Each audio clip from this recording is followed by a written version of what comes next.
그리스도를 통해 아버지께 오는 자 모두 회복되리라. 주가 세우신 교회 성령이 이끄시네. 영원한 주의 복음 무너지지 않으리. 주의 보혈로 인해 나는 자유케 됐네. 예수의 사랑으로 새 생명을 얻었네. 할렐루야. 찬양하세 찬양하세 우리 주 삼위일체 하나님 지극히도 크신 주 영원토록 찬양하세 찬양하세 우리 주 삼위일체 하나님 지극히도 크신 주 영원토록. 우리 한 번 더 찬양하세 찬양하세 우리 주 삼위일체 할렐루야. 지극히도 크신 주 영원토록. 우리 목소리로 찬양하세 찬양하세 우리 주 삼위일체 하나님 지극히도 크신 주 영원토록 찬양합니다. 영원토록 영원토록 찬양합니다. 영원토록 영원토록 찬양합니다.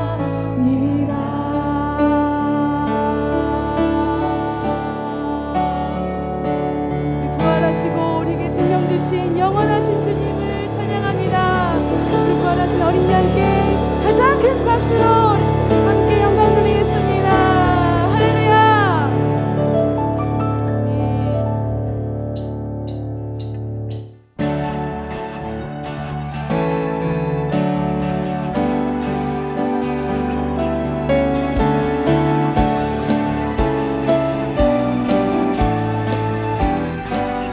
함께 주님께 영광 주님께 영광 다시 사신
주님 없는 삶은 헛될 뿐이라.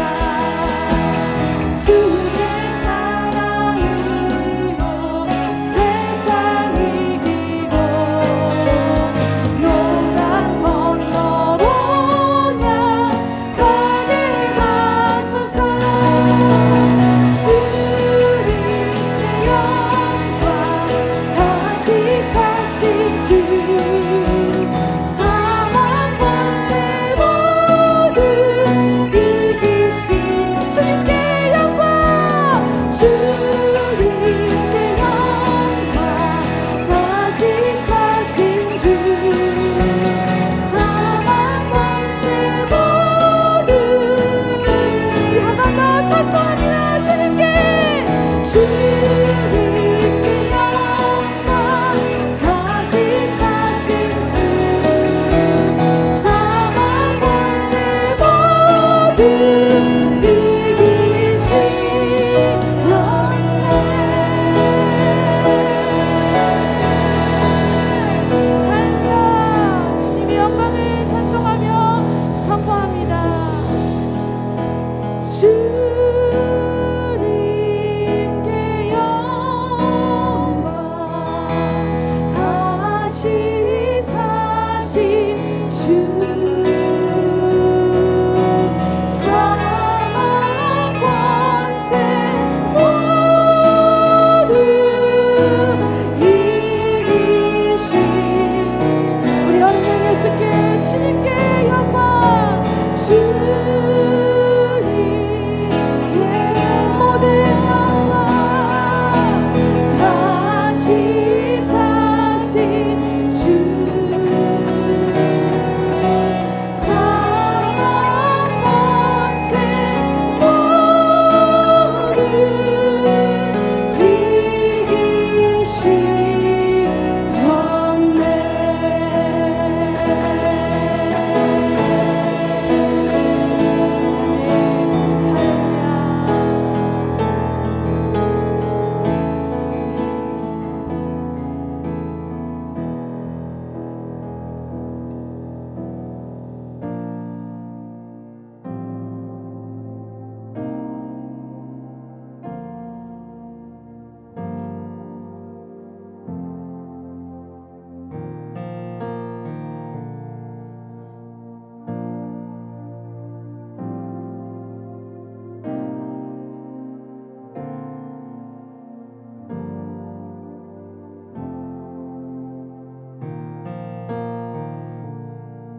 엎드려 경배해 십자가 발 앞에 날 향한 그 자비.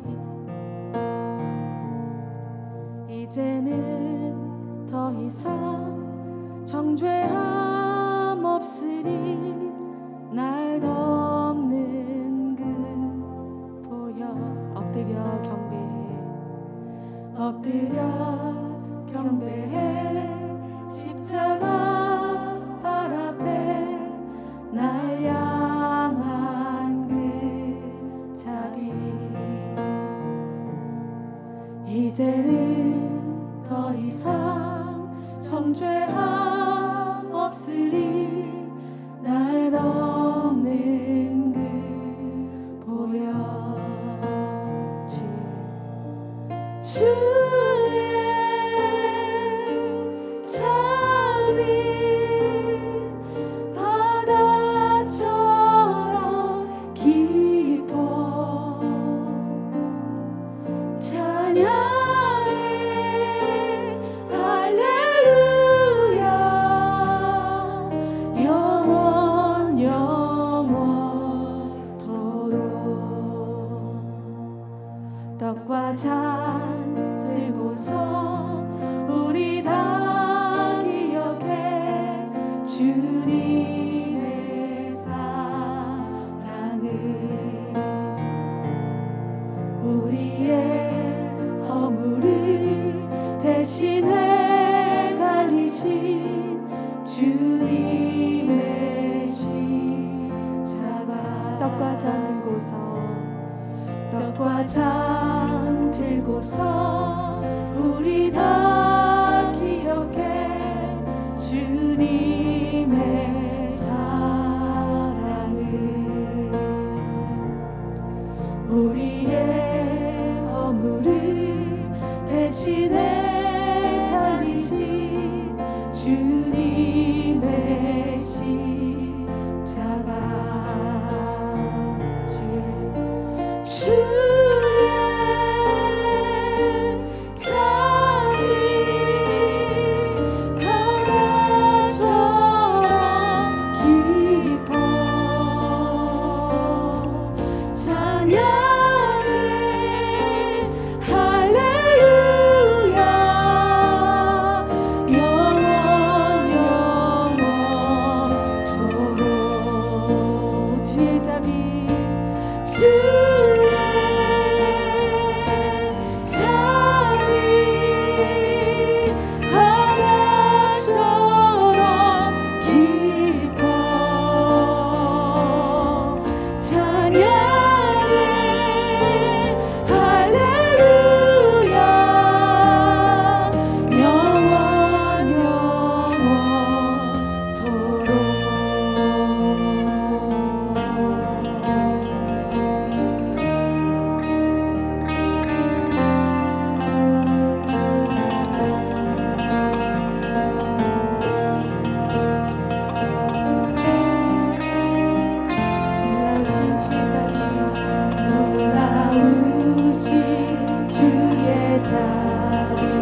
시간 부활절 예배를 위해서 기도하실 때 주님, 이곳에 주님 임재하셔서 주님 부활하신 주님의 그 영광을 마음껏 드러내시옵소서.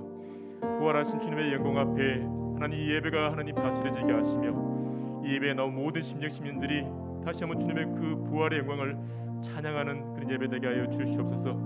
행여 저희 가운데 아직까지 부활의 영광을 맛보지 못한 성도 있다면 이런저런 상황으로 마음이 낙심된 성도들이 있다면 주님 이 예배를 통하여서 다시 한번 부활할 수 있도록 다시 한번 하나님의 백성으로 일어날 수 있도록 아버지 하나님 기름 부어 주시옵소서. 같이 한번 기도하신 후에 박종상 집사님께서 대표로 기도하시겠습니다. 살아계신 아버지 하나님, 주님 부활하셨습니다. 주님 부활하셨습니다. 세상 그 어떤 권세보다 주님 가장 크십니다. 아버지 하나님, 이 예배가 주님 임재하시고 역사하셔서 저희들이 부활의 주님의 그 영광을 마음껏 찬양하게 하시며 이 예배 모인 우리 심령들이 하나님 향해 그 마음에 하나님의 상한 마음이 있다면 아버지 그 마음에 지금 이 시간 임재하시고 역사하셔서 부활의 영광을 맛볼 수 있도록 하나님 부활의 그 영광이 시민들 가운데 일어날 수 있도록 아버지께서 기름 부어주시기를 원합니다. 살아계신 아버지께서 함께하시고 주님 역사하여 주시옵소서.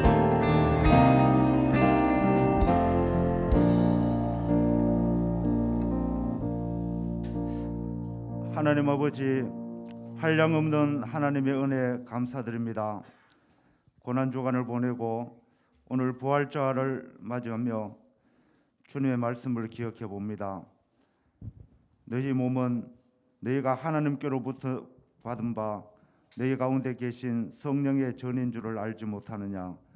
너희는 너희의 것이 아니라 값으로 산 것이 되었으니 그런즉 너희 몸으로 하나님께 영광을 돌리라. 주님, 죄로 죽었던 우리들 주님이 십자가에서 피로 값을 치르시고 사셨습니다.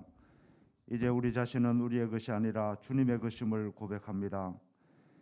이제는 우리가 육신이 원하는 대로 살아가지 않기를 원합니다. 우리 안에 거하시는 성령님만 바라보며 죄를 미워하고 선한 일을 기뻐하며 하나님의 영광을 위해 살아가는 우리 모두가 되게 하여 주시옵소서.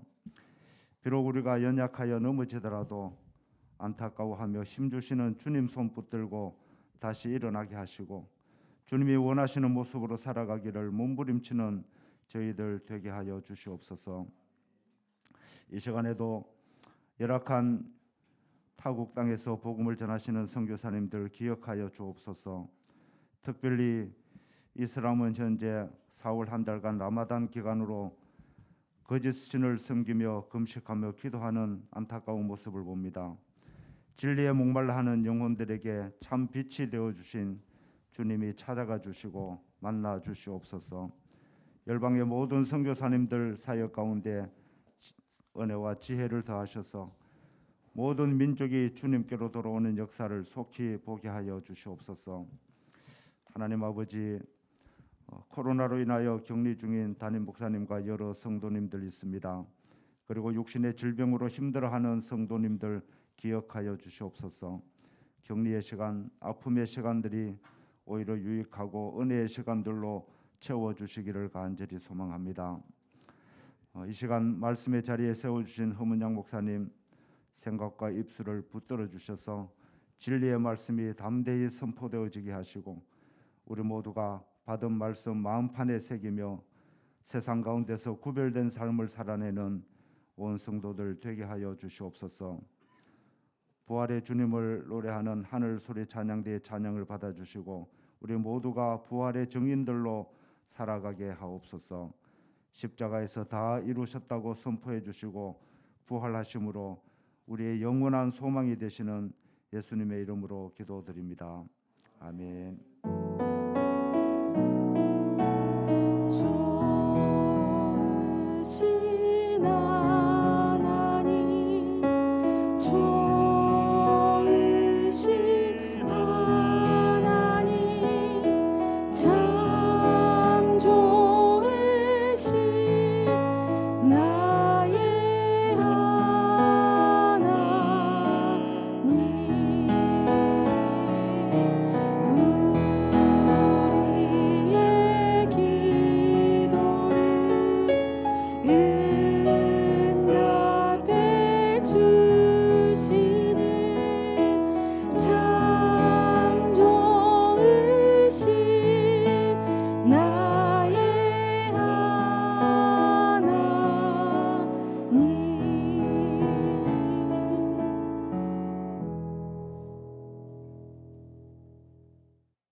너희는 가서 모든 족속으로 제자를 삼아 아버지와 아들과 성령의 이름으로 세례를 주고 내가 너희에게 분부한 모든 것을 가르쳐 지키게 하라.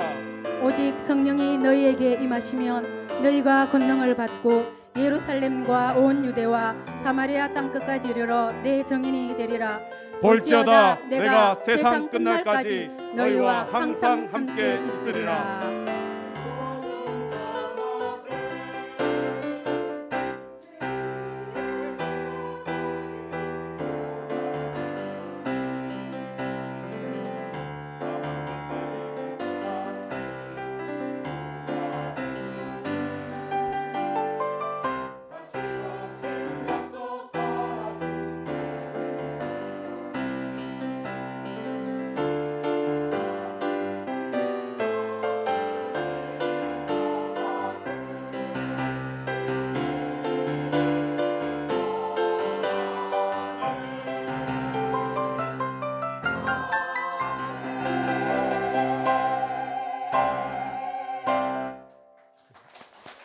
감사합니다. 하나님께 영광 박수 드리시겠습니다.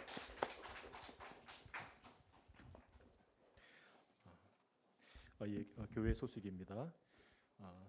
오늘은 부활 주일로 지킵니다. 예배를 마치고 돌아가실 때 계란과 준비된 계란과 떡을 받아 가시기 바랍니다. 그리고 내일부터 18일부터 종교 시설에 대한 거리두기 조치가 해제됩니다. 단 마스크 착용은 계속 하셔야 하고 실내 취식은 25일까지 금지됩니다. 그리고 금주 피태자 교육은 14과입니다. 이 시간 그리고 지난 수요일에 광고가 나갔지만 담임 목사님께서 확진하셔서 지금 자가 격리 중에 계십니다. 담임 목사님과 그리고 교회 교우 중에 또 확진으로 힘들어하신 분들 위해서 계속 기도 부탁드립니다. 이 시간 주님께 봉헌 드리시겠습니다.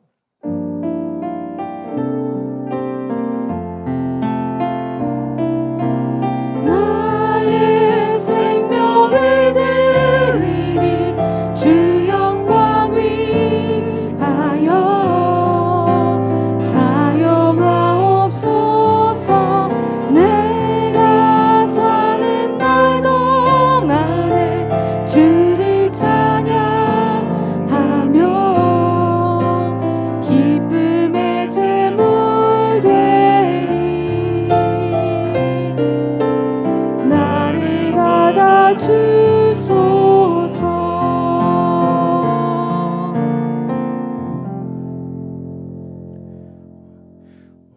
하나님, 또 이 시간 부활절 예배를 맞이하여서 예배 나온 우리 성도들이 주님의 부활을 기뻐하며 또 감사하며 하나님께 예물을 드립니다.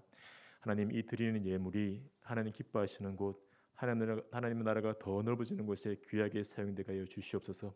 주님 부활의 기쁜 복음의 소식이 하나님 열방에 퍼져나가는데 이 귀한 예물이 사용되게 하여 주시옵소서.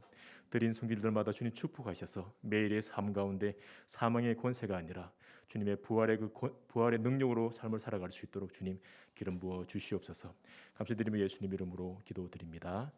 아멘.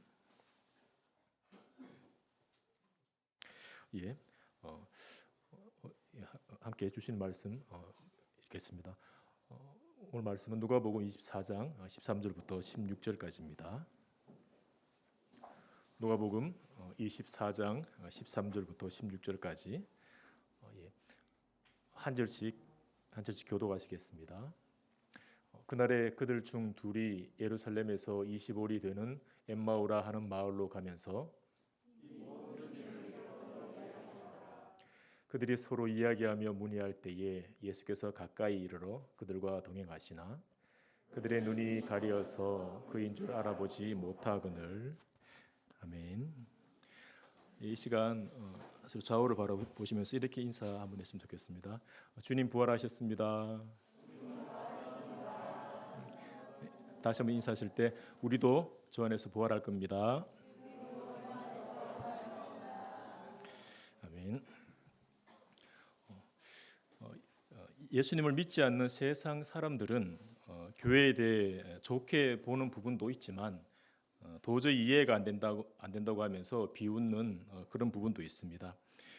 어떻게 보면 교회는 세상 사람들이 좋게 보는 것보다 비웃는 것을 더 중요시하고 거기에 기반을 두는 것 같습니다. 우리는 정말 중요하게 여기지만 세상 사람들이 비웃는 것 중에 하나가 바로 예수님의 부활입니다. 어떻게 죽은 사람이 다시 살아날 수 있냐 하면서 믿기 힘들어합니다. 하지만 세상 사람들이 믿든지 아니 믿든지 예수님이 부활하신 것은 사실입니다. 믿고 싶어서 지어낸 이야기가 아니라 실제로 일어난 사건이 예수님의 부활입니다. 교회는 예수님의 부활하심 위에 서 있는 믿음의 공동체입니다.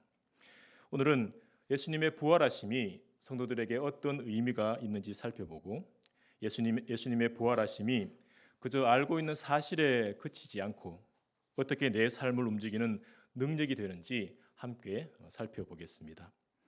오늘 본문은 24장 13절에서 16절까지 했지만 24장 전체를 두고 살펴보려고 합니다. 먼저 13절에 보면 엠마오로 가는 두 사람이 나오는데 한 사람의 이름은 글로바입니다. 글로바와 이름 없는 한 사람이 엠마오로 가는 것이 평소라면 그리 특별한 일이 아닐 겁니다.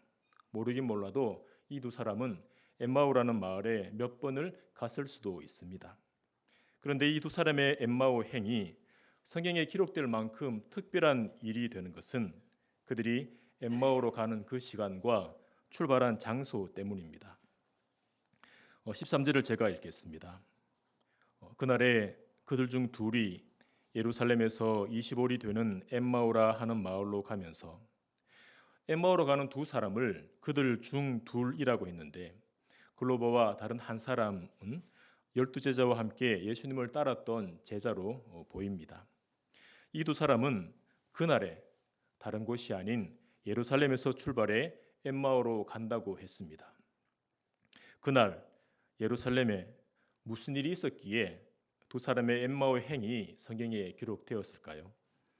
그날 일어난 그 사건은 그날 이전의 역사와 그날 이후의 역사를 완전히 달라지게 한 사건입니다.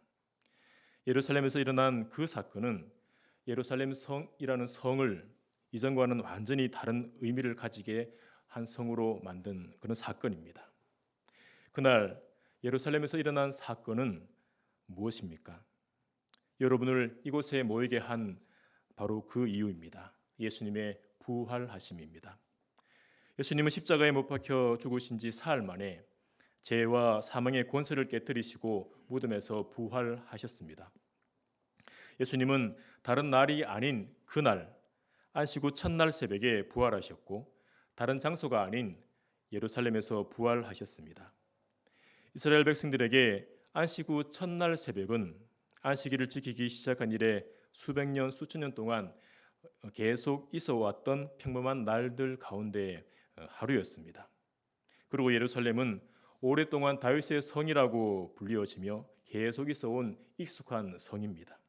하지만 예수님이 다른 날이 아닌 안식 후 첫날 새벽에 부활하심으로 다른 성이 아닌 예루살렘에서 부활하심으로 그날과 예루살렘은 이전과는 다른 의미를 가지게 됩니다. 예수님의 부활하심은 긴 역사에 비하면 너무나도 짧은 그날을 역사에 다시 없는 특별한 날로 만들어 버린 겁니다. 다윗의 성으로 불리는 예루살렘을 예수님이 부활하신 특별한 성으로 만든 것이 예수님의 부활입니다. 예수님의 부활하심은 저와 여러분 또한 완전히 다르게 만듭니다.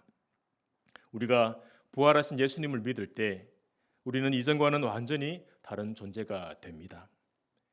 예수님을 믿기 전에 우리는 어떤 존재였기에 완전히 다른 존재가 된다고 할까요? 그동안 반복해서 들어온 교리이겠지만 부활절을 맞이하여 다시 되새겨보는 것도 좋을 것 같습니다.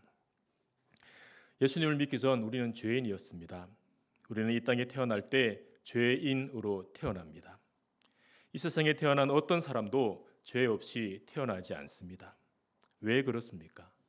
첫사람 아담 때문입니다. 하나님이 태초에 천지를 창조하실 때 모든 인류의 조상인 첫사람 아담을 창조하셨습니다. 그런데 그 아담이 하나님께 죄를 지었고 그로 인해 아담의 후손들은 모두 다 아담의 죄를 물려받아 죄인으로 태어나게 됩니다. 이 땅에 태어난 모든 사람들이 아담 때문에 죄인으로 태어난다 하면 어떤 사람은 이렇게 반발할 수 있습니다. 몇 대 위의 조상도 모르는데 까마득한 옛날에 내가 모르는 아담이 지은 죄가 어떻게 나에게 영향을 줄 수 있느냐? 아담의 죄가 모든 인류에게 이어지는 이유는 아담의 대표성 때문입니다. 하나님은 아담을 모든 인류의 조상으로 세우셨습니다. 이 땅에 태어난 모든 사람이 아담에게서 비롯되었습니다. 아담이 모든 인류의 대표이기 때문에 모든 인류는 아담을 알던 모르던 아담의 죄를 전가받게 됩니다. 내 의지와 상관없이 내가 태어날 때부터 죄인이라는 이 사실이 여러분에게는 어떻게 다가오는지 모르겠습니다. 혹시 바로 동의가 되십니까? 아니면 겉으로 표현하긴 뭐하지만 마음속에서는 반발이 일어나십니까? 나는 태어날 때부터 죄인이다. 태어날 때부터 죄를 가지고 태어났다. 태어날 때부터 이미 허물과 죄로 죽어있던 자여서 본질상 진노의 자녀다 하는 것이 여러분 마음에 받아들여지십니까? 죄송하지만 나의 죄인됨이 받아들여지는 사람에게, 나의 죄인됨이 절절히 고백되어지는 그 사람에게 예수님의 부활하심이 더욱더 놀라운 사건이 됩니다. 자신이 죄와 사망의 권세 아래 짓눌려 있는 죄인이라는 것을 알 때 죄와 사망의 권세를 깨뜨리신 예수님의 부활을 온전히 기뻐할 수 있기 때문입니다. 자신의 죄인됨을 받아들이는 것은 이미 그 사람에게 하나님의 은혜가 임했다는 말입니다. 하나님의 은혜가 아니면 누구도 자기 자신을 죄인이라고 인정할 수 없습니다. 자신의 죄인됨을 받아들이고 죄인됨을 고백하게 되는 것은 참 귀한 일인데 어떻게 보면 그때부터는 보다 더 엄청난 상황을 깨닫게 됩니다. 죄인인 자신이 어떤 처지에 놓여 있는지 깨닫게 되는 겁니다. 자신이 죄인으로 죄와 사망의 권세에 짓눌려 있다는 것을 모를 때는 그저 자기 소견에 오른 대로 불순종의 아들들 가운데서 역사하는 영이 이끄는 대로 숨을 쉬듯 자연스럽게 죄인으로 살아갑니다. 하나님을 무시하며 살아갑니다. 하지만 자신이 죄인임을 깨달으면 자신이 하나님의 진노 아래에 놓여 있다는 것을 깨달아 버립니다. 하나님의 진노라는 말은 자주 쓰이는 표현이어서 그 무게감을 잘 모를 때가 있는 것 같습니다. 진노라는 뜻은 존엄한 존재가 몹시 노한다는 뜻입니다. 하나님이 죄인에게 몹시 노하여 그 노함을, 그 진노를 죄인에게 쏟아 부으십니다. 하나님이 죄인에게 쏟아 부으시는 진노는 사람의 머리로는 감히 상상할 수 없는 진노입니다. 왜 그럴까요? 하나님이 사람의 머리로는 도저히 상상할 수 없는 분이시기 때문입니다. 하나님은 무한하고 영원하고 불변하신 분이라고 소교리는 가르칩니다. 무한하고 영원하고 불변하신 하나님의 그 영광이 얼마나 큰지 어떻게 알 수 있겠습니까? 하나님의 영광이 어떠한지를 엿볼 수 있는 장면이 감사하게도 출애굽기 19장에 나옵니다. 그 장면은 하나님이 이스라엘 백성들과 언약을 맺기 위해 시내산에 강림하시는 장면입니다. 하나님이 불 가운데 시내산에 강림하실 때 시내산은 하나님의 영광으로 크게 뒤흔들렸고 시내산 위에 머문 하나님의 영광은 맹렬한 불처럼 보였습니다. 태초의 천지를 창조하신 하나님이, 무한하고 영원하고 불변하신 하나님이 시내산에 강림하셨기에 시내산이 뒤흔들리고 맹렬한 불이 붙는 것처럼 보이는 것은 어쩌면 당연합니다. 하나님의 영광이 이러한데 이러한 하나님이 죄인에게 몹시 노하시고 그 진노를 쏟아 부으신다면 죄인이 그 진노를 어떻게 감당할 수 있을까요? 아담의 죄를 물려받은 죄인은 그 죄로 인해 죄와 사망의 권세 아래에 놓여 있고 감당할 수 없는 하나님의 진노 아래에 놓여 있습니다. 그런 존재가 저와 여러분이었습니다. 죄인에게는 소망이 없습니다. 죄인이 하나님께 받을 수 있는 것은 오직 영원한 진노뿐입니다. 이런 죄인이었던 우리가 예수님의 부활하심으로 완전히 다른 존재로 불려지게 된 것입니다. 예수님은 우리의 죄를 대신 지고 저주받은 나무 십자가에서 보혈을 흘리면서 죽으셨습니다. 죄인에게 쏟아 부어져야 할 하나님의 그 감당할 수 없는 진노를 대신 받으시고 우리의 죄값을 대신 치루셨습니다.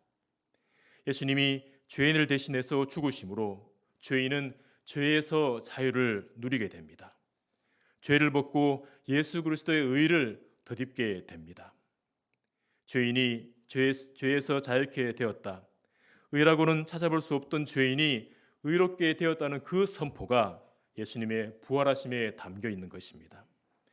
예수님은 예수님을 믿는 자들과 연합해 주십니다. 예수님과 믿음으로 연합한 죄인은 예수님과 함께 죽고 예수님과 함께 삽니다. 예수님과 연합된 죄인에게는 하나님의 그 엄청난 진노 대신 하나님의 무한한 사랑이 쏟아 부어집니다.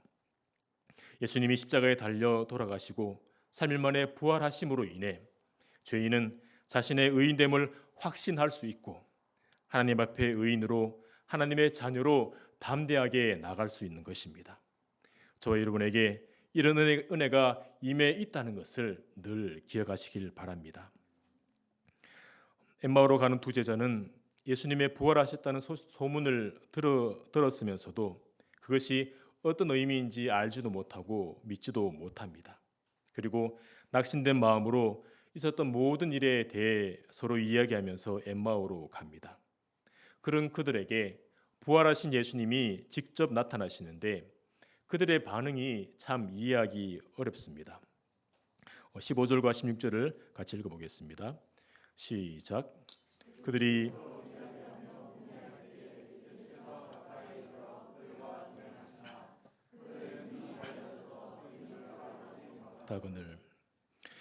그들은 부활하신 예수님을 직접 만났으면서도 눈이 가려워져서 예수님을 알아보지 못합니다.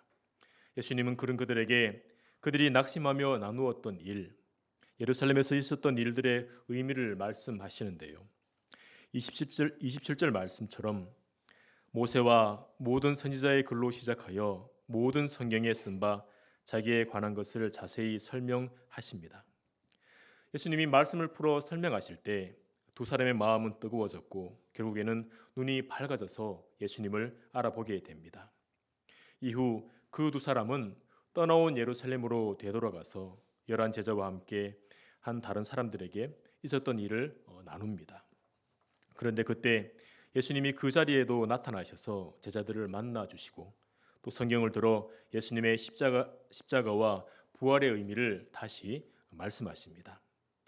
부활하신 예수님이 제자들에게 계속 오셔서 십자가와 부활의 의미를 말씀하셨다면 제자들의 삶은 부활의 능력으로 휩싸이는 것이 맞는 것처럼 보입니다. 하지만 제자들에게 예수님의 부활은 삶을 이끄는 능력이 되지 못하고 그저 알게 된 하나의 사실로 멈춥니다.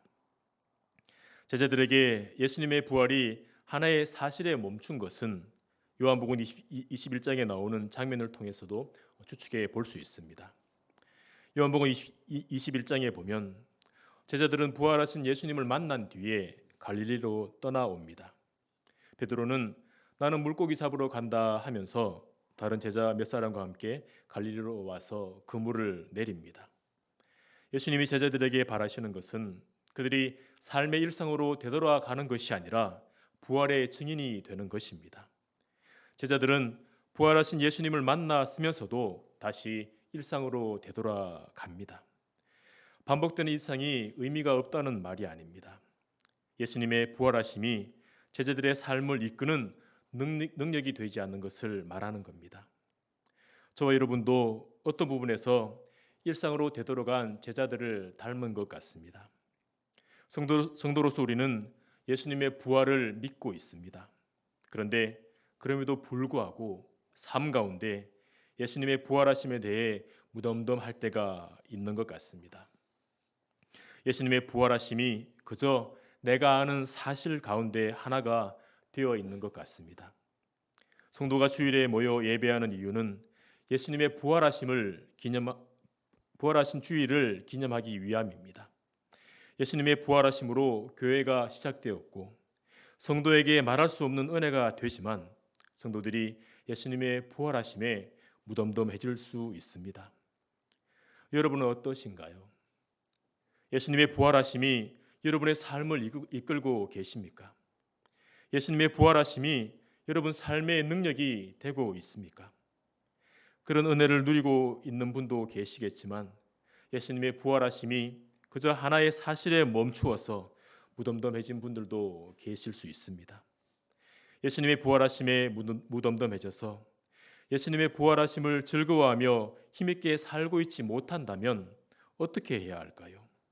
어떻게 하면 예수님의 부활을 나의 부활로 믿으며 즐거워하며 담대하게 살 수 있을까요? 그 비밀이 24장 49절에 나옵니다. 제가 읽겠습니다.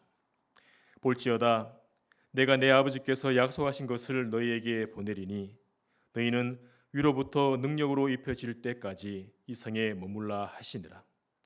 예수님은 제자들에게 아버지께서 약속하신 것을 보내신다 하시며 위로부터 능력이 입혀질 때까지 이 성에 머물라고 하십니다. 예수님이 말씀하신 아버지의 약속, 능력이 입혀지는 때는 무엇을 말할까요? 예수님은 또 다른 보혜사 성령님을 두고 말씀하신 겁니다. 예수님은 성령님이 오실 때까지 예루살렘에 머물라고 하십니다. 예수님의 말씀대로 제자들이 예루살렘에 머물렀을 때 말씀하신 성령이 오시는 그 장면이 사도행전 2장에 나옵니다. 사도행전 2장에서 성령께서 제자들 위에 임하신 뒤 제자들은 이전과는 전혀 다른 모습을 보입니다. 제자들의 달라진 모습은 사도 베드로의 설교에서 엿볼 수 있습니다. 부활하신 예수님을 만났음에도 물고기 잡는 일상으로 되돌아간 베드로가 예루살렘에 모인 수많은 사람들 앞에서 예수님의 부활하심을 들어서 예수님이 주와 그리스도 되심을 선포합니다. 선생님께서 임하실 때 예수님의 부활이 단순히 알고 인정하는 사실이 아니라 삶을 움직이는 능력이 됩니다. 선생님께서 저와 여러분에게도 예수님의 부활하심이 하나의 사실이 아니라 삶을 움직이는 능력이 되게 하십니다. 예수님의 부활하심이 머리에만 머무는 것이 아니라 가슴을 뜨겁게 하며 능력 있는 삶을 살게 하십니다. 그렇다면 성령께서 무엇을 통해 그렇게 하실까요? 진리의 영이신 성령님은 하나님의 말씀을 통해 그렇게 하십니다. 예수님이 엠마오로 가는 두 사람에게 모세와 모든 선지자의 글로 시작하여 모든 성경을 풀어주심으로 그 두 사람의 마음이 뜨거워졌다고 했습니다. 그렇듯 성령님은 하나님의 말씀을 통해 우리에게 역사하십니다. 하나님의 말씀은 저 여러분에게 부활의 능력으로 살게 하십니다. 예수님의 부활하심이 삶의 능력이 되지 못하고 그저 알고 있는 하나의 사실로 머물러 있습니까? 하나님의 말씀 앞에 서시기 바랍니다.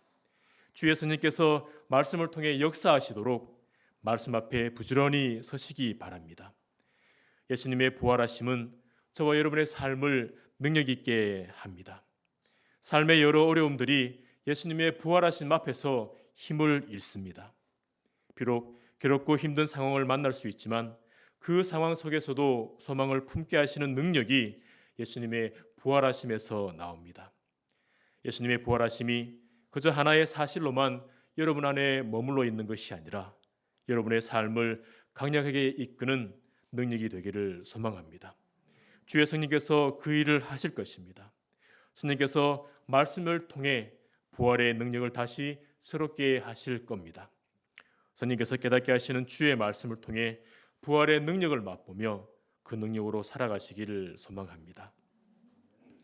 오늘은 누가복음 24장을 통해서 예수님의 부활하심이 성도에게 어떤 의미인지, 그리고 어떻게 예수님의 부활하심이 그저 알고 있는 사실에 그치지 않고 삶을 움직이는 능력이 될 수 있는지를 살펴보았습니다.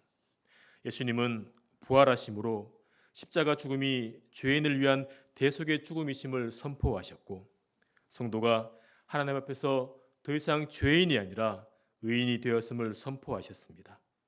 예수님의 부활하심을 통해 성도는 더 이상 하나님의 진노를 두려워하지 않게 되었고, 하나님의 자녀로 담대히 하나님 앞에 나가게 되었습니다.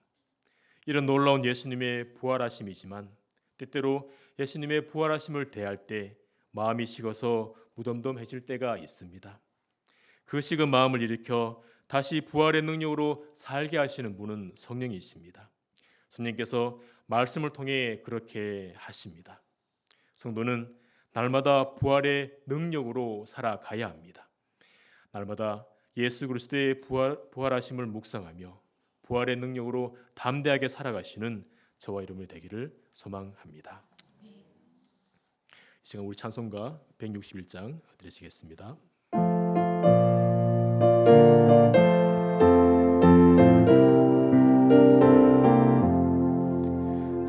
할렐루야 우리 예수 부활 승천하셨네. 세상 사람 찬양하니 천사마다 파도다. 구주 예수 부활하사 사망 권세 이겼네.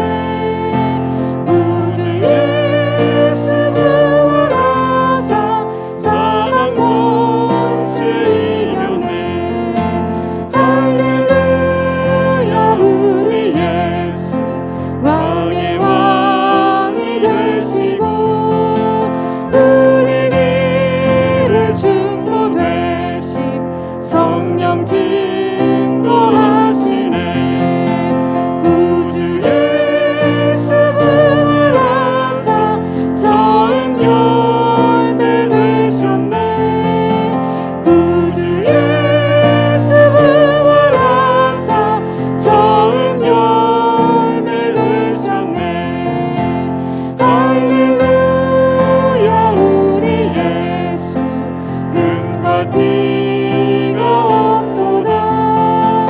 무덤 속에 있는 주인 주가 일으키시네. 구주 예수 부활하사 영광 주러 오시네. 구주 예수 부활하사 영광 주러 오시네. 이 시간 함께 기도하실 때 주님 저희들에게 은혜를 베푸셔서 이 부활의 능력이 저희들의 능력이 되게 하여 주시옵소서.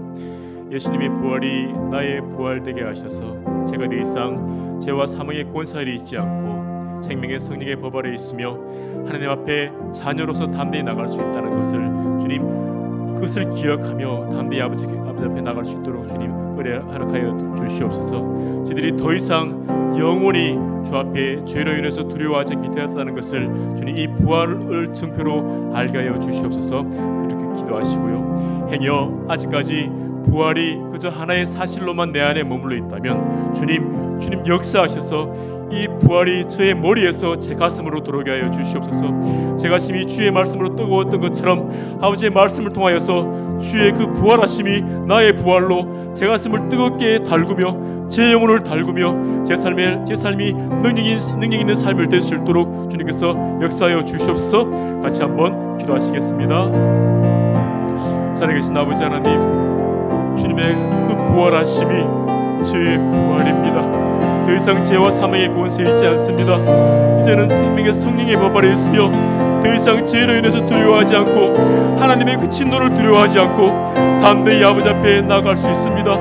하나님의 사랑하시는 자녀로서 아버지 앞에 나아갈 수 있습니다. 주님의 진노를 두려워하는 것이 아니라 하나님의 한량없는 그 사랑을 기대하며 나아갈 수 있습니다. 주님의 부활하심으로 인해 이 모든 은혜가 저희들에게 임하였습니다. 주님의 이 은혜가 제 안에 실제가 되게 하여 주시옵소서. 행여 제 안에 아직까지 부활이 하나의 사실로 그치고 있다면 주의 성령께서 말씀으로 역사하셔서 주의 말씀으로 제 심령을 제 영을 뜨겁게 달구셔서 하나님의 이 부활이 예수 그리스도의 부활이 나의 부활이 되게 하시며 부활의 능력으로 이 하루를 살아갈 수 있도록 매일매일의 삶을 살아갈 수 있도록 주님 기름 부어주시고 주님 역사하여 주시옵소서. 살아계신 아버지께서 함께하여 주시기를 원합니다. 3절입니다.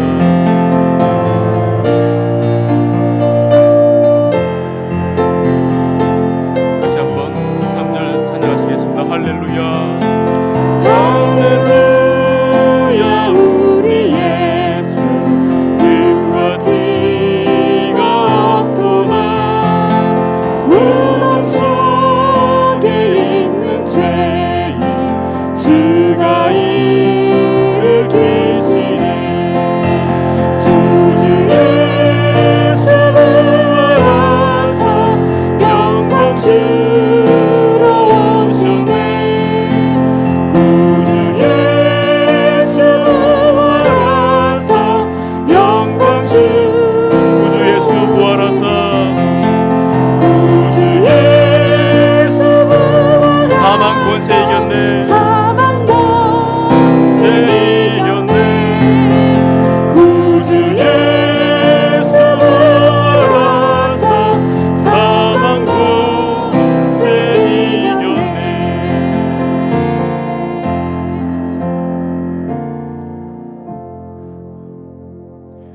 살아계신 아버지 하나님, 저희들이 이 세상을 살아갈 그 능력이 우리에게 있지 않습니다. 이 세상을 살아갈 때 그 평안함이 우리에게 있지 않습니다. 오직 주께서 이루신 아버지께서 허락하신 예수 그리스도의 그 부활하심에 우리의 삶의 능력이 있고 삶의 평안함이 있습니다. 하나님, 매일의 삶 가운데 예수 그리스도의 그 부활의 생명의 능력이 제 삶 가운데 이루어지게 하여 주시옵소서. 예수님의 그 부활이 나의 부활이라고 주님 담대하게 고백할 수 있도록, 믿음으로 고백할 수 있도록, 온 영혼으로 고백할 수 있도록 저희들에게 은혜를 허락하여 주시길 원합니다. 하나님, 행여 저희 가운데 아직 이 부활이 하나의 사실로 그치는 분이 계신다면 주의 성령께서 말씀으로 역사하셔서 그 심령이 말씀으로 뜨거워지게 하시며 그 심령이 마음으로 예수 그리스도의 부활을 믿으며 예수 그리스도의 그 부활의 능력으로 살아갈 수 있도록 주님 은혜 허락하여 주시옵소서. 매일매일의 삶을 저희들의 능력으로 사는 것이 아니라 예수 부활의 그 능력으로 살아갈 수 있도록 저희들에게 은혜 허락하여 주시옵소서. 지금은 우리 주 예수 그리스도의 은혜와 하나님의 사랑하심과 우리 주 성령님의 위로 교통하심이 매일의 삶을 나의 능력이 아니라 예수님의 부활의 능력으로 살고자 다짐하는 이곳에 모인 모든 성도들 위해, 그들의 가정 위에, 그들의 삶 위에, 그들의 직장 위에 지금부터 영원토록 함께 하실지어다.